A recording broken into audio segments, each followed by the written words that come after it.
भारत की राजनीति में इन दिनों तृणमूल कांग्रेस पार्टी चर्चा में है। वजह यह है कि पार्टी के भीतर कुछ भी ठीक नहीं चल रहा है।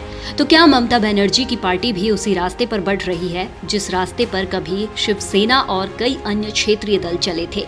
मतलब क्या टीएमसी भी दो गुट में बंटने जा रही है? जर्नलिस्ट इंडिया की इस रिपोर्ट में हम बात करेंगे टीएमसी में दिखाई दे रही अंदरूनी खींचतान की, पार्टी में अभिषेक बनर्जी की बढ़ती भूमिका की, और ये भी समझेंगे कि आखिर पिछले सालों में भारत की कई बड़ी राजनीतिक पार्टियों में दरार क्यों आई। टीएमसी की शुरुआत और आज की चुनौती। सबसे पहले बात टीएमसी की। पश्चिम बंगाल में ममता बनर्जी पिछले 3 दशकों से एक मजबूत राजनीतिक चेहरा रही हैं। कांग्रेस से अलग होकर उन्होंने तृणमूल कांग्रेस बनाई। बंगाल कांग्रेस के भीतर अंदरूनी कलह और प्रदेश नेतृत्व से अनबन के बाद अगस्त 1997 में ममता बनर्जी ने एक अलग जनसभा की थी। इसके बाद दिसंबर 1997 में उन्हें कांग्रेस से बाहर कर दिया गया। पार्टी से निष्कासित होने के बाद 1 जनवरी 1998 को उन्होंने आधिकारिक तौर पर अपनी अलग पार्टी टीएमसी बनाई। अगस्त 1997 में कांग्रेस नेतृत्व से मतभेद के बाद ममता बनर्जी ने अलग जनसभा की। दिसंबर 1997 में कांग्रेस ने ममता बनर्जी को पार्टी से निष्कासित कर दिया। निष्कासन के बाद 1 जनवरी 1998 को ममता बनर्जी ने टीएमसी की स्थापना की। लेकिन अब पार्टी के भीतर नेतृत्व को लेकर चर्चा बढ़ रही है और ऐसा कहा जा रहा है कि पार्टी अपने अस्तित्व की लड़ाई लड़ रही है। टीएमसी में टूट, अभिषेक बनर्जी की भूमिका क्या? टीएमसी के राष्ट्रीय महासचिव और ममता बनर्जी के भतीजे अभिषेक बनर्जी पिछले कुछ सालों में पार्टी के सबसे प्रभावशाली नेताओं में शामिल हो चुके हैं। संगठन और चुनावी रणनीति में अभिषेक की बढ़ती भूमिका से कई वरिष्ठ नेताओं में असहजता बढ़ी है। टिकट वितरण और संगठनात्मक नियुक्तियों में अभिषेक के बढ़ते प्रभाव को लेकर भी सवाल उठते रहे हैं। ममता बनर्जी के बाद अभिषेक पार्टी का सबसे प्रभावशाली चेहरा बनकर उभरे हैं और संगठन से जुड़े कई अहम फैसलों में उनकी भूमिका पहले से कहीं ज्यादा बढ़ गई है। पार्टी के कुछ वरिष्ठ नेताओं को लगता है कि पुराने और अनुभवी नेताओं की राय को पहले जैसी अहमियत नहीं मिल रही, जबकि युवा नेतृत्व और अभिषेक के करीबी नेताओं का प्रभाव बढ़ता जा रहा है। नाराज नेताओं का मानना है कि टिकट वितरण, संगठन में नियुक्तियों और रणनीतिक फैसलों में एक सीमित समूह का दबदबा बढ़ा है, जिससे पार्टी के पुराने नेताओं में असहजता पैदा हुई है। हाल के दिनों में वरिष्ठ सांसद कल्याण बनर्जी की खुली नाराजगी ने इस अंदरूनी खींचतान को सार्वजनिक कर दिया। उन्होंने संकेत दिए कि पार्टी में वरिष्ठ नेताओं को पर्याप्त सम्मान नहीं मिल रहा और निर्णय लेने की प्रक्रिया में उनकी भूमिका लगातार कम होती जा रही है। राजनीतिक जानकारों के मुताबिक ये विवाद केवल व्यक्तियों का नहीं बल्कि टीएमसी के भविष्य के नेतृत्व को लेकर भी है। एक ओर अभिषेक बनर्जी को ममता बनर्जी के संभावित राजनीतिक उत्तराधिकारी के रूप में देखा जा रहा है, वहीं दूसरी ओर पार्टी का एक वर्ग चाहता है कि संगठन में सामूहिक नेतृत्व और वरिष्ठ नेताओं की भागीदारी बनी रहे। यही वजह है कि समय समय पर अभिषेक बनर्जी की भूमिका और कार्यशैली को लेकर असंतोष की खबरें सामने आती रही है।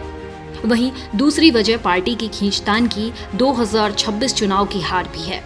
2026 के पश्चिम बंगाल विधानसभा चुनाव में हार और पार्टी के सत्ता से बाहर होने के बाद नेताओं के बीच निराशा और असुरक्षा की भावना भी बढ़ी। पार्टी में बगावत और टूट के चरम पर यह दावा भी किया गया कि नेताओं के फर्जी हस्ताक्षरों का इस्तेमाल कर स्पीकर को चिट्ठी सौंपी गई थी।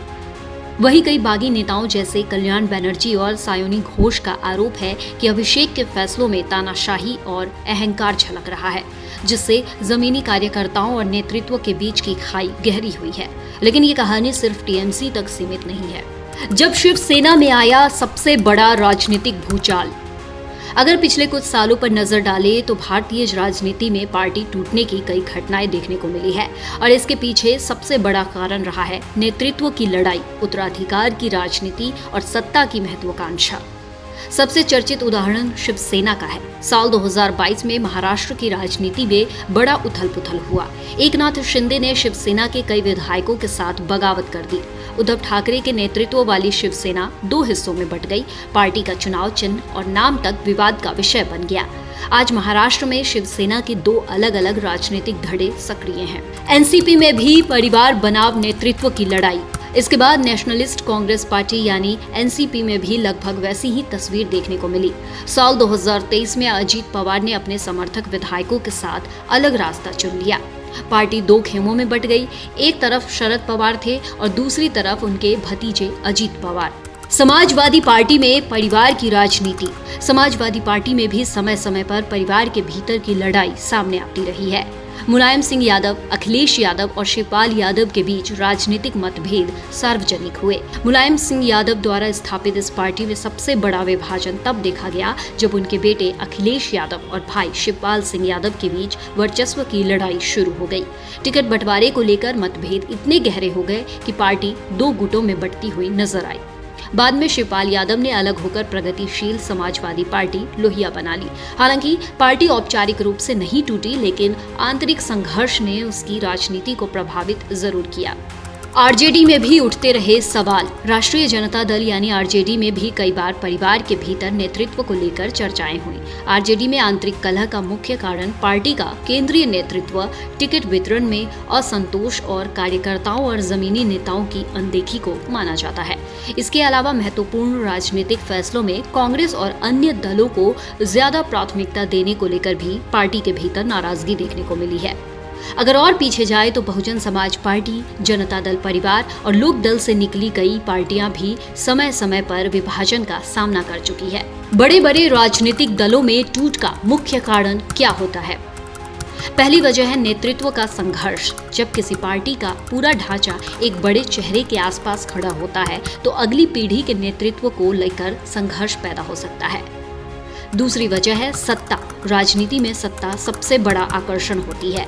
जब नेताओं को लगता है कि उन्हें पर्याप्त महत्व नहीं मिल रहा या सत्ता तक पहुंचने का दूसरा रास्ता आसान है, तब बगावत की संभावना बढ़ जाती है। तीसरी वजह है संगठन और विचारधारा के बीच संतुलन का बिगड़ना।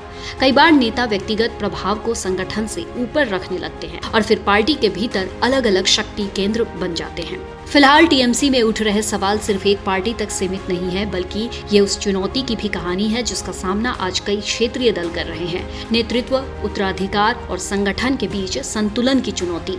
अब देखना होगा कि ममता बनर्जी पार्टी को पहले की तरह एकजुट रख पाती हैं या फिर टीएमसी में चल रही अंदरूनी खींचतान किसी बड़े राजनीतिक बदलाव का कारण बनती है। फिलहाल इस मुद्दे पर आपकी क्या राय है, हमें कमेंट करके जरूर बताइए। बाकी देश और दुनिया की तमाम छोटी बड़ी खबरें आप पढ़ सकते हैं जर्नलिस्ट इंडिया की वेबसाइट पर। तो लॉगिन करिए www.journalistindia.com and .in। इसके अलावा यूट्यूब, फेसबुक, इंस्टाग्राम और एक्स पर भी जर्नलिस्ट इंडिया को फॉलो करें।